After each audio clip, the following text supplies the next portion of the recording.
8 de la mañana puntualmente comienza una nueva edición de Agenda Económica AM acá en CNN Chile y cuyo primer tema es uno que va a tener algo muy importante a las 9 de la mañana. ¿Por qué a las 9 de la mañana?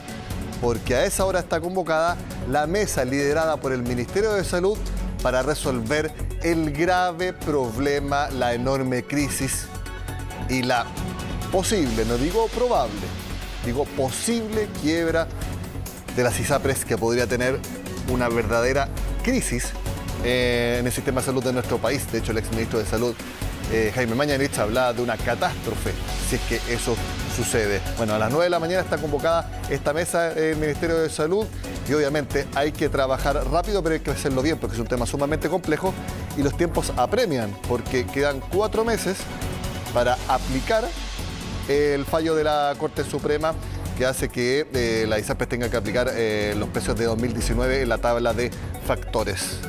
La nota es de Ángela Rayman. ¿Usted, por ejemplo, ha pensado en cambiarse de ISAPRES? No, porque no puedo, porque tengo preexistencias. A problemas como los de Jorge y otras cientos de personas se pretende dar solución el proyecto de reforma constitucional presentada por la bancada del Partido Demócrata Cristiano, la cual plantea que ante una eventual quiebra de una ISAPRE, sus afiliados tengan la libre elección de ir a FONASA o a otra aseguradora y que el sistema que elija tenga la obligación de respetar su plan, sus beneficios y sus prestaciones. Esta reforma constitucional lo que asegura es que si tú sales de tu sistema privado de salud, no te castiguen ni en FONASA o en otra ISAPRE, por ejemplo, si tienes una preexistencia de salud o si por motivo de la edad quieren aumentar tu plan. Aquí hay una obligación constitucional del Estado de Chile de ayudarte a que mantengas tus prestaciones de salud. Propuestas que nacen del Congreso ante la crisis que se agudizan las instituciones de salud previsional. Para los afiliados, la decisión ante una eventual quiebra de su ISAPRE es clara. Si está la opción de que otra aseguradora pueda adaptarse a cada uno de sus planes, se tomarían sin dudar ese camino. Lo positivo sería seguir el mismo sistema y que otra ISAPRE te aceptara como su cliente. O sea, si me dan a escoger entre irme a otra ISAPRE que ya existe o irme al sistema público con FONASA, como sea, prefiero la ISAPRE. Eso sería lo ideal, pero de aquí a que pase es difícil. Y yo creo que si las ISAPRES a las que tú te vas a cambiar y te dan la opción de mantener el mismo beneficio, la misma cobertura, las mismas prestaciones, fantástico que te lo puedan respetar. Ante los ojos de los expertos, una propuesta como esta es inviable. Primero porque las ISAPRES no se encuentran en condiciones de adaptar sus prestaciones a los planes de cada afiliado, mientras que el sistema de salud público no tiene la capacidad de recibir a más de 300.000 pacientes GES, que pasarían de aseguradoras privadas a FONASA. No va a haber sector privado porque va a estar quebrado.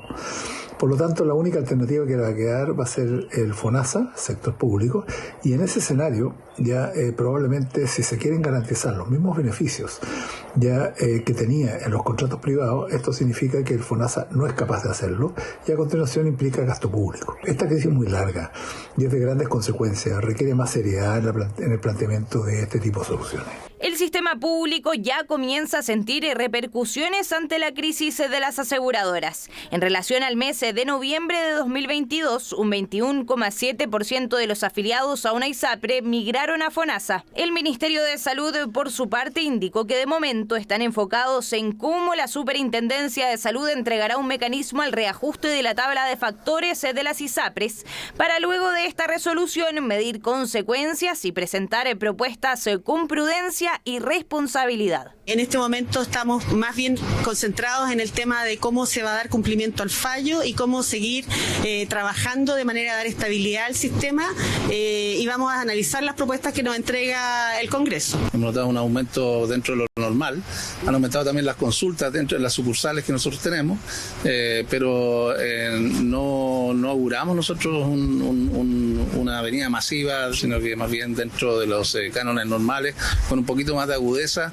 también producto de la situación económica. Durante este martes 17 de enero, las autoridades sanitarias anunciaron que retomarán la mesa de trabajo con las ISAPRES, reuniones que no se llevaban a cabo desde inicios de diciembre del año pasado. Vamos a estar muy atentos, por supuesto, a lo que se determine de esa mesa. Uno tampoco espera que hoy se llegue a una solución, pero sí que se avance, porque los tiempos apremian y lo que se decida también hay que implementarlo con suficiente tiempo. Quedan 4 meses, pero no se pueden tomar esos 4 meses para el último día llegar a la solución. No, tiene que ser antes. Muy complejo el escenario. También algo que se tiene que regularizar, cambiando completamente de tema, son los derechos de agua, porque con la reforma al Código de Aguas que se implementó, que se aprobó también el año pasado, hasta octubre de este año hay plazo para los agricultores para que regularicen la inscripción de los derechos de aprovechamiento de agua.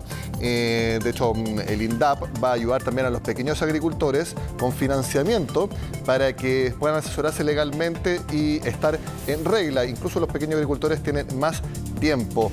Pero el punto importante es que en octubre tienen que quedar correctamente regularizados los derechos de agua que fueron muy debatidos en el anterior proceso constituyente. Lo hablamos mucho también acá en Agenda Económica. Veamos qué fue lo que dijeron las autoridades en este proceso.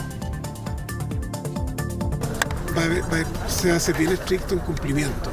Se le pide a todos los usuarios de una cantidad de litros por segundo que tienen que tener medidores. Va a una plataforma, la DGA, tenemos que cuidar las cuencas, los acuíferos, y también los pequeños, no por ser pequeños, no va a tener la corresponsabilidad. Tenemos que tener corresponsabilidad entre todas y todos. También hemos hecho un llamado a quienes hoy día tienen derechos de agua y no lo están usando, no tienen obras hidráulicas asociadas para su utilización. Y es por eso que la Dirección General de Aguas hoy día ha hecho un registro de todos estos derechos, que deberán pagar patente si no están usando esa agua. La Dirección General de Agua ha hecho una primera estimación de 200.000 millones de pesos en patentes por derechos de agua no utilizados. Y si no se pagan esas patentes, esos derechos van a volver al Estado para ser distribuidos adecuadamente. 8 de la mañana con 8 minutos. Revisamos cómo están actualmente las bolsas. En Asia ya cerraron, pero en Europa están a mitad de jornada. Lo vemos a continuación. El Eurostoxx, que es el índice que agrupa las principales 30 acciones en Europa, cae 0,30%. El FTSE 100 de Londres, 0,24% a la baja. La bolsa de Tokio, en cambio, tuvo una jornada positiva, subió 1,23%.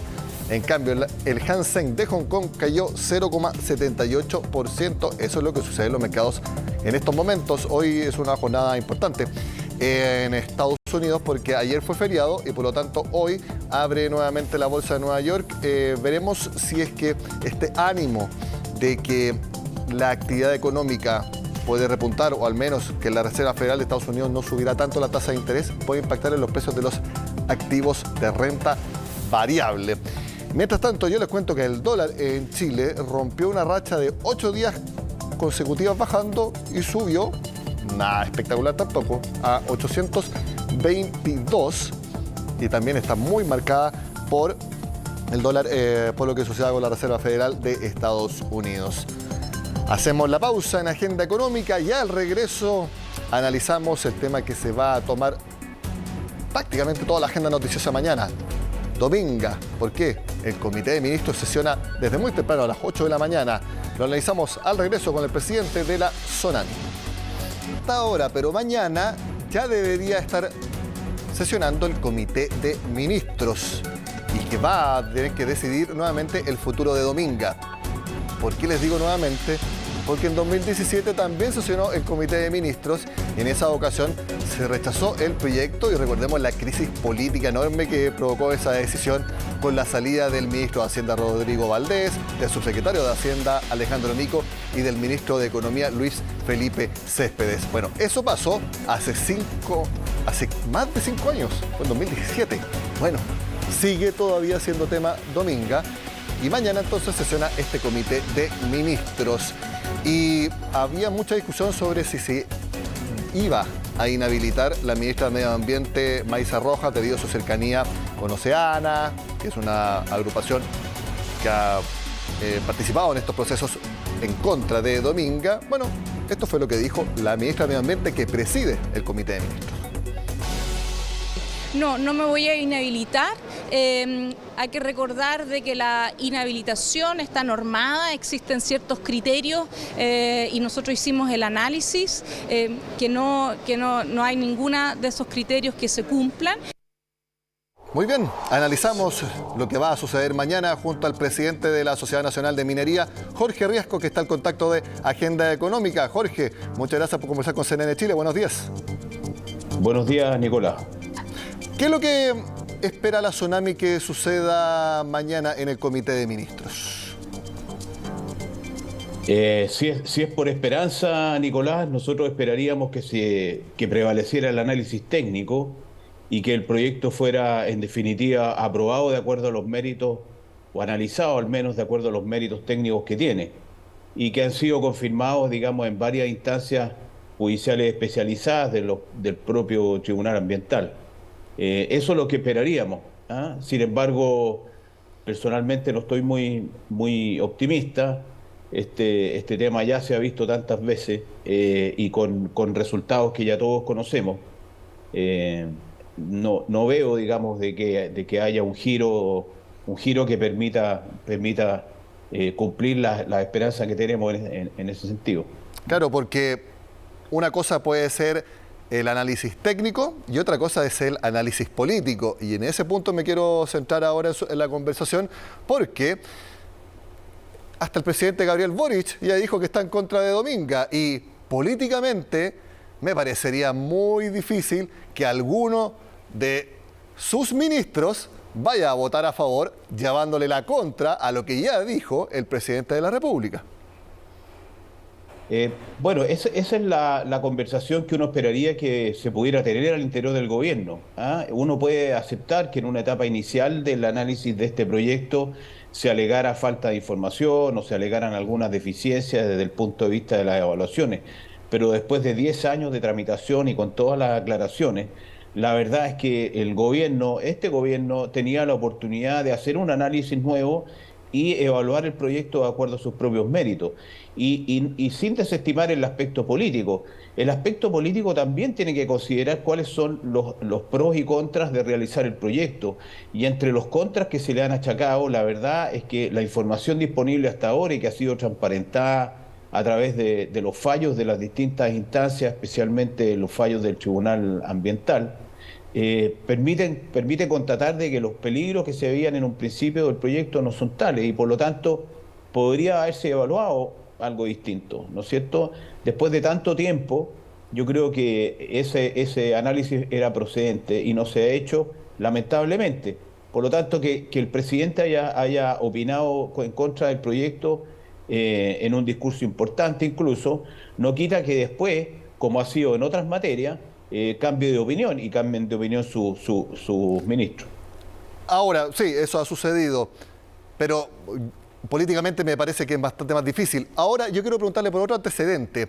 El actual ministro de Justicia, Luis Cordero, representó a Andes Iron, que es la empresa que lleva a cabo el proyecto Dominga, en una de las instancias. Y quiero preguntarle, el hecho de que un miembro del gabinete haya representado a Andes Iron, ¿puede ser algún factor en esta decisión?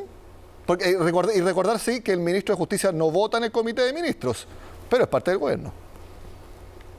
Podría ser factor en la medida que el presidente o los ministros que sí asisten le pidan la información del proyecto que él debe tener de muy primera mano y muy bien acreditada. Por lo tanto, sería un elemento importante para que se formen una opinión.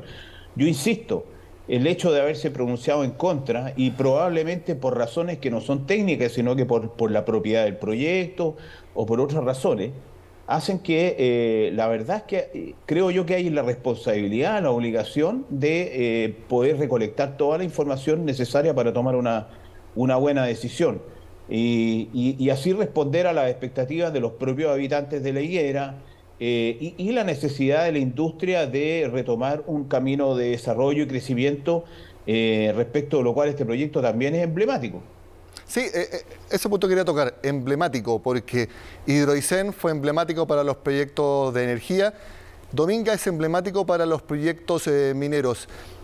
¿qué representa lo que se decida mañana para el futuro de la minería en nuestro país?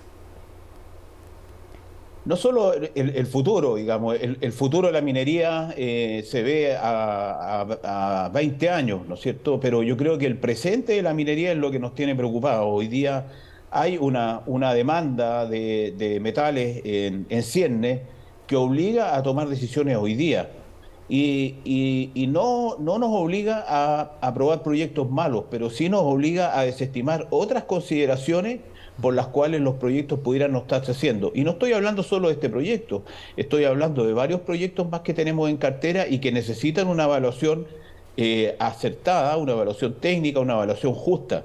Y creo que es muy injusto achacarle a los proyectos otras condiciones que las técnicas para su evaluación.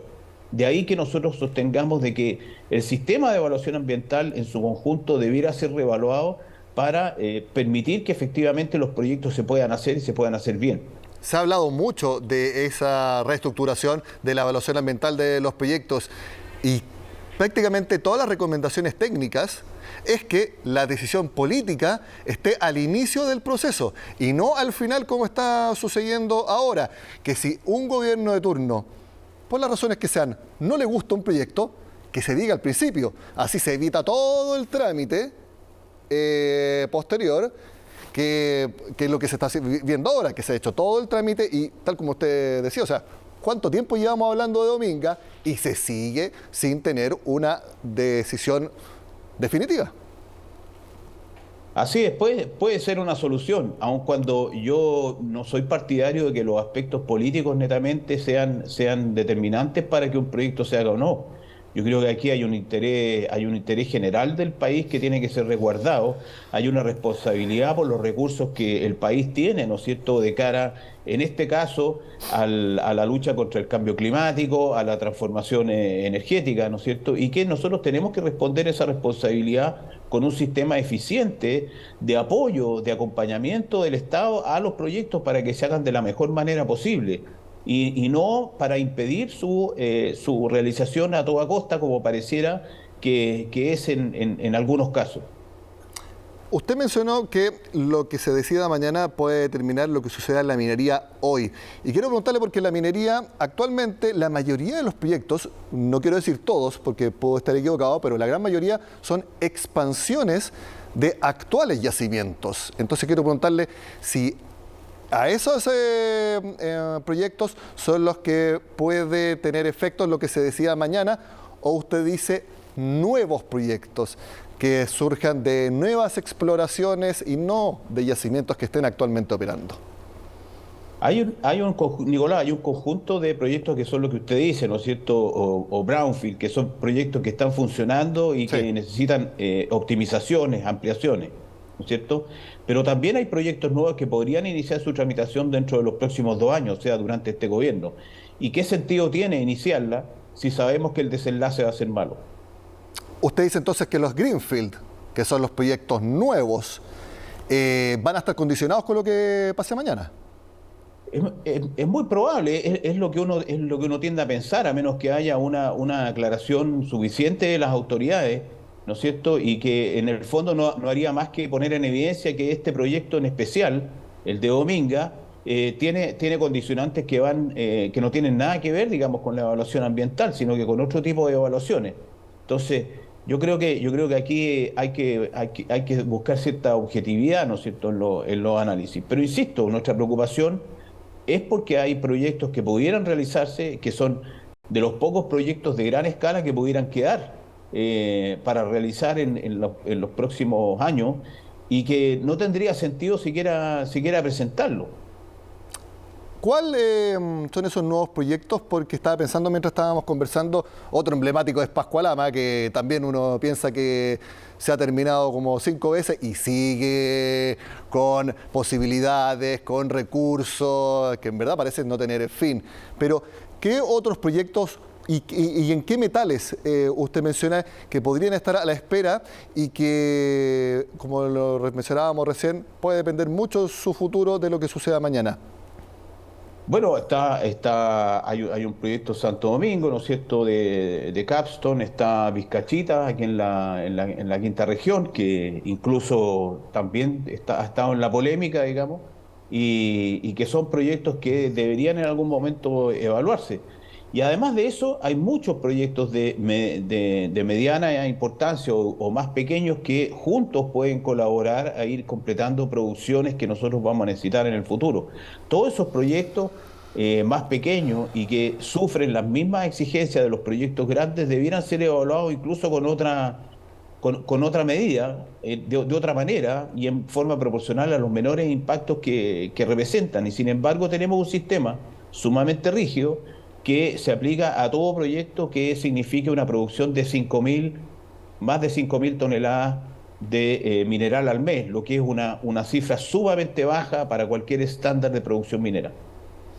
¿Usted ha conversado con la ministra de Minería respecto a esta situación? Obviamente ella no le va a decir cuál es la decisión que va a tomar mañana, porque eso la podría inhabilitar para participar en el comité de ministros, pero he conversado sobre este tema y si lo ha hecho, ¿qué sensación le ha dado? Mire, la ministra, yo tengo la impresión de que coincide con nosotros en el sentido de que es deseable que la mayor cantidad de proyectos se puedan hacer y se puedan hacer bien. Los proyectos que van a iniciarse ahora o los proyectos que son ampliados son de acuerdo a estándares que son mucho más exigentes que antiguamente. En eso tenemos la tranquilidad. Ella nos ha acompañado en esta idea de poder desarrollar la minería de todas maneras, pero en este tema específico no hemos intercambiado ninguna opinión y la verdad es que yo me he abstenido de hacerlo y ella se ha abstenido también de comentarlo, producto precisamente de que hay que darle a su participación la mayor transparencia posible, digamos, en este sentido. Entonces, la verdad es que este caso específico no lo hemos tocado para nada. Yo confío en el criterio general de ella, que es el que nos ha hecho saber cada vez que hemos tenido alguna actividad o alguna reunión, en el sentido de que el Ministerio está trabajando por el desarrollo de la minería y estamos contentos de que ese desarrollo tiene que ser sustentable y estamos haciendo todo lo posible para que así sea. Jorge, esta es la primera vez que por lo menos conversamos los dos acá en Agenda Económica y quiero preguntarle también respecto al futuro inmediato de la minería, ¿qué le ha parecido los ajustes y el avance del royalty minero? Mire, a como partió, la verdad es que se ha avanzado bastante. Hemos tenido un éxito bastante grande, aunque relativo en los resultados, de imponer algunas ideas que son las que nos han preocupado en el tema del royalty. Sigue preocupándonos la mantención del componente ad valorem. Creemos que es algo que en realidad no le aporta a la recaudación en sí. Reconocemos la mejora de poder reconocer de que no se aplique en caso de que genere pérdidas para la empresa, pero de todas maneras es un factor que es muy injusto desde el punto de vista de que ataca la situación de las empresas sin importar cuál es su realidad. Nosotros esperaríamos que esta situación se pudiera revisar en la Comisión de Hacienda del Senado y finalmente se llegara a despejar. Y junto con eso también una moderación en las tasas que se proponen. Las tasas que se están proponiendo para empresas que tienen el doble son el doble de las que iniciales del impuesto específico. Creemos que es un incremento demasiado fuerte y afecta realmente los incentivos y los resultados de las compañías. Así que estamos, digamos, porque se revise eso, ojalá, y se pueda cerrar el tema. Ahora, según el gobierno, de todas maneras, con los ajustes, las tasas que se cobrarían en su conjunto, porque esto hay que verlo de manera completa, mantendrían a Chile, si no me equivoco, quizás por debajo un poco de Australia y apenas por sobre Perú. Sí, puede ser, pero esos son los cálculos de ellos. La verdad es que no hemos llegado a los mismos cálculos en general. Nosotros tenemos diferencia en la apreciación de la cifra. En el caso de Perú se están tomando algunos elementos, digamos, de comparación que aquí no aplican, como son algunos costos laborales, y se toman como impuestos. Si es por eso, digamos, aquí deberíamos incluir un montón de cosas, como es el futuro 6% adicional de cotización, y el impuesto a las utilidades no retiradas, cosa que tenemos diferencia. Yo creo que hay que llegar a una situación de claridad de las cifras que permita que todos sepamos qué es lo que se está aprobando y efectivamente cumplamos ese objetivo, que yo creo que es compartido, ¿no es cierto?, de no dejar a Chile en una situación más desmejorada para poder competir por inversiones y que los proyectos realmente se realicen. Aquí los proyectos actuales se desarrollen de acuerdo a su evaluación inicial o lo más cercano a ello, y proyectos futuros que se puedan desarrollar con toda confianza, ¿ah? En ese sentido yo creo que hay que mejorar la propuesta en términos de dar esa certeza, de abrir quizás una ventana de variabilidad tributaria para empresas, tal como se hizo en la modificación anterior del royalty, y dejar a resguardo de todas maneras, y en esto también nos preocupa, digamos, por la cantidad de proyectos de mediana minería que pueden venir, dejar muy a resguardo que el proyecto se aplique, o sea, el impuesto, la mayor tasa se aplique por faena y no por empresa en su totalidad, porque eso sería mucho más justo desde el punto de vista de los resultados de cada una de las faenas individuales, que es lo que se trata de resguardar.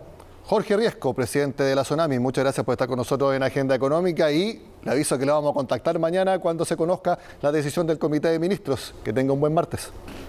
A disposición, Nicolás, pues no perdamos la esperanza y la capacidad de diálogo que podamos tener, digamos, en este día que queda. Muchas gracias, que esté muy bien. Hasta luego.